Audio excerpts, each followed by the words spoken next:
नमस्कार. भ्रष्टाचार आपल्या देशाला लागलेली कीड आहे, नाही का? पण विचार करा, काय होईल जेव्हा भ्रष्टाचाराशी लढण्यासाठी बनवलेला कायदाच भ्रष्ट लोकांसाठी एक ढाल बनून जातो? आज आपण अशाच एका मोठ्या कोर्ट निकालावर बोलणार आहोत, जो ही ढाल आणि अडथळा यातला फरक एकदम स्पष्ट करतो. चला सुरू करूया. बघा, हा लढा किती महत्वाचा आहे हे आपल्या सुप्रीम कोर्टाच्या ह्या एका वाक्यातूनच कळतं. आणि खरं तर हेच वाक्य या संपूर्ण प्रकरणाचा आणि आपल्या आजच्या विश्लेषणाचा आत्मा आहे.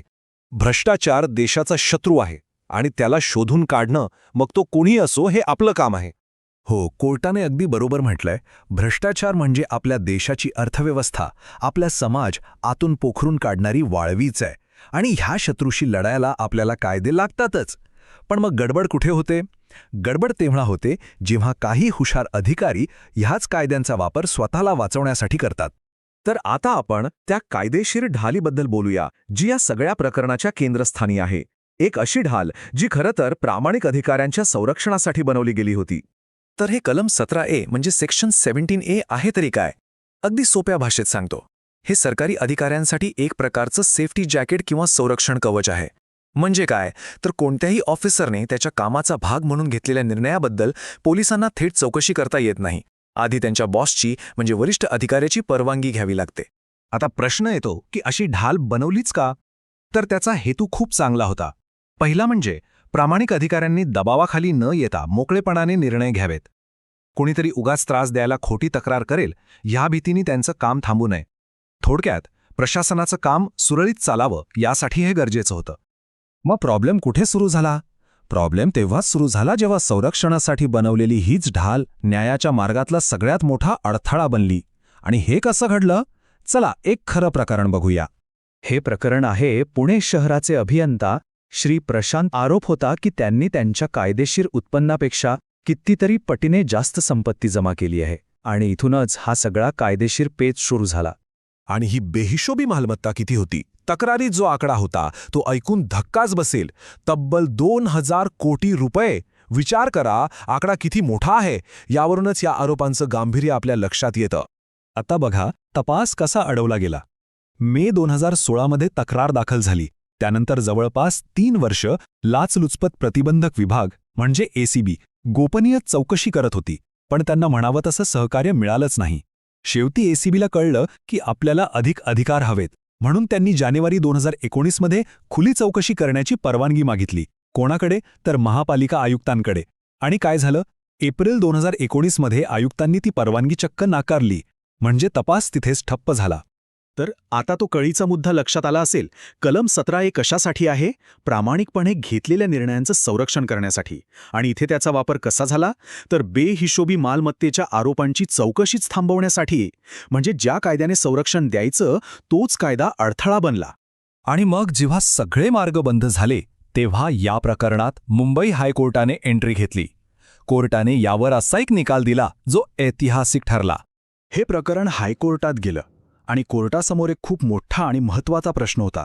तो म्हणजे प्रामाणिक अधिकाऱ्यांचं संरक्षण आणि भ्रष्टाचाराचा तपास या दोन्हींमध्ये ताळमेळ कसा घालायचा, या कायद्याचा खरा अर्थ लावायचा तरी कसा. कोर्टाने एक अगदी साधा सरळ पण कळीचा प्रश्न विचारला. प्रश्न हा होता की बेहिशोबी मालमत्ता जमा करणं म्हणजे तुमच्या पगारापेक्षा कितीतरी जास्त संपत्ती गोळा करणं हे सरकारी अधिकाऱ्याच्या अधिकृत कर्तव्याचा भाग असू शकतं का? आणि या प्रश्नावर हायकोर्टाचं उत्तर एकदम स्पष्ट, थेट आणि निसंदिग्ध होतं. उत्तर होतं अजिबात नाही.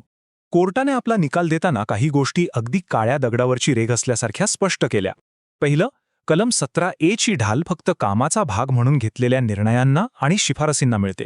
दुसरं, बेहिशोबी मालमत्ता जमवणं हे अधिकृत काम नाही, तो एक गुन्हा आहे. त्यामुळे अशा गुन्ह्याच्या तपासासाठी त्या ढालीची म्हणजे पूर्व परवानगीची गरजच नाही. आणि तिसरी, सगळ्यात महत्त्वाची गोष्ट, वरिष्ठांचं काम फक्त तपासाला परवानगी द्यायची की नाही हे ठरवणं आहे, स्वतःच एक छोटी कोर्टबाजी करून केस फेटाळून लावणं नाही. या स्पष्टीकरणानंतर कोर्टाने काय केलं?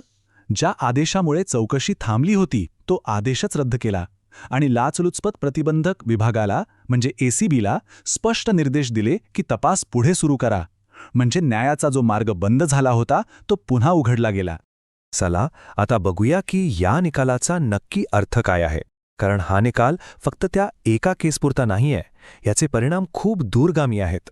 तर या निकालामुळे काय झालं? पहिलं म्हणजे कायद्याच्या ढालीच्या मर्यादा ठरल्या. ती ढाल कुठे वापरायची आणि कुठे नाही हे स्पष्ट झालं.